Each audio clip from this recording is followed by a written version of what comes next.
તો બધાને અત્યારે ઇવનિંગના જય શ્રી કૃષ્ણ અને જય સ્વામિનારાયણ. જો આજે છે ને બને છે ભજીયા પાર્ટી છે. મારે કેટલા વખતથી ભજીયા બનાવવા હતા મેથીની ભાજી છેલ્લા 2 વખતથી હું લઈને આવું સમારેલી રેડી હતી, પણ કાંઈક ને કંઈક બીજો પ્રોગ્રામ બને ને એટલે ભજીયા બનતા નહોતા.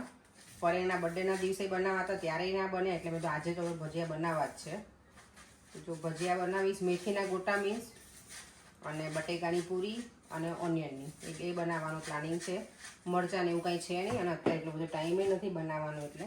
અને આજે જો મારે કિચનનું જે નકશો છે ને આખો ચેન્જ થઈ ગયો છે. આજે પાછું કંઈક ડિફરન્ટ કલરમાં આવી ગયું છે હવે કિચન, પણ આ બહુ થોડુંક વધારે હાઈલાઇટ લાગે છે, આખું ઓરેન્જ લાગે છે. આપણી આંખો છે ને મંજાઈ જાય ને એવું લાગે છે. હવે જોઈએ કે કલર આમાં કેવો કરો. તમે લોકો જો કાંઈ આઈડિયા હોય તો સજેસ્ટ કરજો કે કિચનમાં કેવો કલર સારો લાગે. પરેણ એવું કહેતા પહેલાં મને કે આપણે વ્હાઇટ કરીએ, મેં તો વ્હાઇટ નથી કરવો, કારણ કે ઓબ્વિયસલી આપણા લોકોનું ફૂડ છે ને બહુ વધારે ઓઇલી હોય ને એટલે બહુ યલો થઈ જાય વ્હાઇટ હોય ને તો, એટલે એના કરતાં મેં તો બીજો કંઈ કલર કરીએ. હવે જોઈએ કયો કરીએ, અથવા આને આ રાખીએ, પણ આ તો મને નથી જ ગમતો આવો કલર. પ્રોપર વુડન આખો આમ પેલું શું કે ખેંચાય છે એવું લાગે છે અત્યારે કિચનમાં આવીને. તો રીતે ચાલો જો તો લોટ ચડાઈ જાય પછી ભજીયાની આજે ફૂલ રેસીપી આપીશું કે હું મેથીના ગોટા કેવી રીતે બનાવું છું. અને મેથીના ગોટા બનાવવાના છે. ચણાનો લોટ, એમાં પાણી મેં એડ કર્યું હતું, લીલા મરચાંની પેસ્ટ છે ને હું ફ્રોઝન જ રાખું, કારણ કે મરચાં ઘણી વખત એટલા બધા યુઝ ના થાય ને તો બગડી જાય. એટલે ઘણા લોકો આના ક્યુબ પણ કરીને રેડી રાખતા હોય, પણ હું કંઈ ક્યુબ કરતી નથી. ઓકે, મરચાંની પેસ્ટ અને આ છે મારું શું કહેવાય મારા ઘરના ગાર્ડનનું ગાર્લિક છે, ફ્રોઝન મેં કરી રાખ્યું હતું. આટલું જ વધ્યું છે, ધોઈને ફ્રોઝન કરેલું છે એટલે થોડુંક એ નાખીશ આજે. એકદમ આના ગ્રીન ભજીયા બને ને કુંભણિયા એવા બનાવીશ, પણ કુંભણિયા નહીં બનાવું, કહેવાય કુંભણિયા એમ બનાવીશ મોટી સાઈઝમાં. અને થોડાક કુંભણિયામાં શું હોય મેથી ગ્રીન વધારે હોય અને મેથીના ગોટામાં ચણાનો લોટ થોડો વધારે હોય. મેથીની ભાજીને જો બરાબર ચોપિંગ કરેલી છે. આમાં તમારે પાલક નાખવી હોય તો એ નાખી શકાય થોડી, પણ મેં કંઈ પાલક હવે અત્યારે હું કરતી નથી. ખાલી લીલા ધાણા, લીલા મરચાં, મેથીની ભાજી, લીલું લસણ નાખ્યું છે, એટલે ગ્રીન ભજીયા થશે આજે મેથીને. અને અંદર પછી તમારે આદુ ને એવું હું નહીં નાખતી ભજીયામાં, એટલે કાંઈ નહીં નાખું.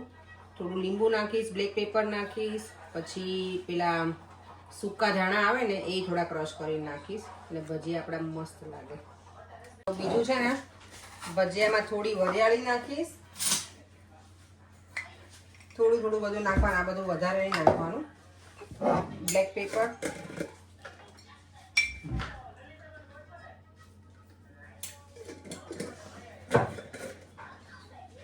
થોડા તલ અને આ સૂકા દાણા છે ને એને થોડા હું અધકચરા ઓલા કરીને નાખીશ, એટલે આખા મોઢામાં ના આવે. એટલે આ બધા ના ગમતા હોય એટલે બહુ એટલા બધા નહીં નાખું, થોડાક જ નાખીશ. પરેણને જ ઓછા ગમે એટલે તો એને થોડાક ટીચી નાખવાના દસ્તાથી આવી રીતે.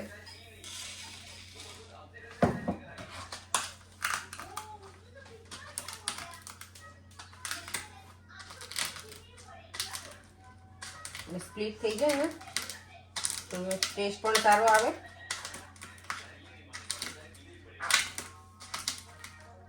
તમે આના સિવાય બીજું શું એડ કરો છો એક્સ્ટ્રા તો કહેજો મને, તો નેક્સ્ટ ટાઈમ આપણે ફરીવાર કંઈક બીજું ટ્રાય કરીશું. જામાં મેં લીંબુ નાખી દીધું છે, અને જેટલા બનાવવા હશે ને જેટલા એવી રીતે ઘાણવામાં જ ખાલી હું સોડા નાખીશ. અહીંયા મેં પાપડે લઈ લીધા છે, થોડાક તળી નાખીશ. અહીંયા છે બટેકા અને ઓનિયનનું જે આપણે કરીએ ને પૂરી, એના માટેનું બેટર રેડી કરી દીધું છે. એમાં મેં ખાલી મીઠું, લીંબુ અને અજમા જ નાખ્યા છે. ચાલો તો ભજીયા બનાવી લઈએ. જો બને છે બટેકા પૂરી. અહીંયા મેથીના ગોટા થઈ ગયા છે થોડાક રેડી, બટેકાની પૂરી અને પછી થોડીક ઓનિયનની રીંગ, એટલે આપણું આજનું ભજીયા ફેમિલી રેડી. એમાં હજી આવે મરચાં ને એ નથી બનાવવાના. ભજીયા તો બધા પરેંગે ખાઈ લીધા, દીવામેં. હવે મારે જો આખો ફૂલ થાળ ન હોય એવી રીતે બધા અલગ અલગ ભજીયા એક પ્લેટમાં મેં મૂકી દીધા છે. આપણે છેલ્લે હોય ને એટલે બનાવીને જ શું કહેવાય ઠાક્યા હોય ને પછી બધું અલગ અલગ સેપરેટ કરવા ના રહીએ. જે પણ પ્લેટમાં જેટલે આવે ને એ બધા મિક્સ કરીને મૂકી દીધા છે. અને હું ભજીયા જોડે દહીં ખાઈશ. જમીને ફ્રી થઈને જો હવે દહીં બનાવવાનું છે ને તો અહીંયા દૂધ ગરમ થઈ ગયું છે અને હવે આપણે કરીશું ભજીયા ખાઈને પેટમાં ઠંડક આઈસ્ક્રીમ ખાઈને. આજે મેં હેરમાં છે ને ઓઇલ લગાવ્યું છે ને તો થોડાક ચીપકું થઈ ગયા છે પણ આવતીકાલે મસ્ત ધોઈને કાલે અમાસ પણ છે યસ તો કાલે એવું કંઈ છે નહીં અમાસ છે એટલે ધોવાના છે પણ કાલે અત્યારે હેર વોશ નહીં કરું કાલે સવારમાં જ કરી લઈશ. ચાલો તો હવે આઈસ્ક્રીમ એન્જોય કરીએ અને અમારે ચાલે છે ધ્રુવ રાઠી અત્યારે જો ટીવીમાં. કેમ પોસ્ટ કર્યું પર તમે ટીવી જોવાઈ ગઈ બેટા? આજે છે ને દેવામાં લંચ બોક્સ એનું જાતે ક્લીન કર્યું કારણ કે એવરીડે એને રોજે મેં કીધું છે કે સ્કૂલેથી આવે પછી લંચ બોક્સ નીકાળી દેવાનું અને નથી કર્યું તો દેવામાં આજે જાતે કરવું પડ્યું એટલે એને ખબર પડી કે નેક્સ્ટ ટાઈમથી કરશે નહીં. કેમ તો તને જાતે ઘસવું છે? ઓકે તો વધારે સારું લે. અને સાંભળ ગઈકાલે તારા આપણા વિડીયોમાં છે ને બહુ બધાની કમેન્ટ છે કે દેવમને બ્રિટિશ પાસપોર્ટ આવી ગયો ને તો એ કોંગ્રેચ્યુલેશન્સ. તો તેના માટે તને શું કહેવું છે? Thank you. અને બધાએ કીધું કે Devam is a lucky boy. Lucky છે.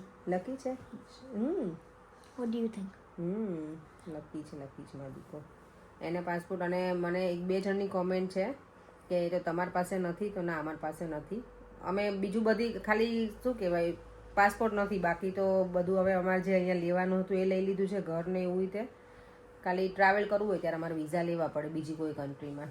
બાકી તો જે બ્રિટિશ પાસપોર્ટમાં જે બધા હોય રૂલ્સ ને એવું બધું અમે પણ અહીંયા કરી જ શકીએ છીએ. હવે ખાલી દેવમને બીજી કન્ટ્રીમાં જવું હશે ત્યારે એના વિઝા નહીં લેવા પડે અમારે લેવા પડે. એટલો જ ફેર છે બ્રિટિશનો અને અમારો. અત્યારે જો ટીવીનો પ્રોગ્રામ ચાલે છે ટીવી જોઈએ છીએ બેઠા બેઠા ભજીયા ખાઈને પછી અમે આઈસ્ક્રીમે ખાઈ લીધું દહીં પણ ખાધું કારણ કે શું ભજીયા થોડાક તીખા હતા ને તો પેટમાં બળતું. આજે છે ને બહુ વધારે પડતી જ બહેસ ચાલી સેમસંગ અને એપલ ને નહીં પડે. સેમસંગ અને એપલ તો બહેસ ચાલવાની છે.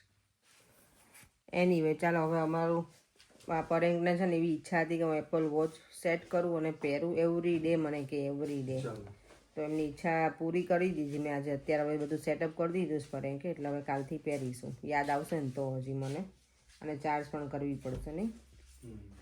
ચાલો હવે સૂઈ જઈએ ફરીથી મળીશું કાલે નવા વિડીયો સાથે. Bye bye. જય શ્રી કૃષ્ણ. જય સ્વામિનારાયણ. જો વિડીયો ગમ્યો હોય તો લાઈક શેર અને મારી યુટ્યુબ ચેનલને સબસ્ક્રાઈબ કરવાનું ના ભૂલતા. Bye bye.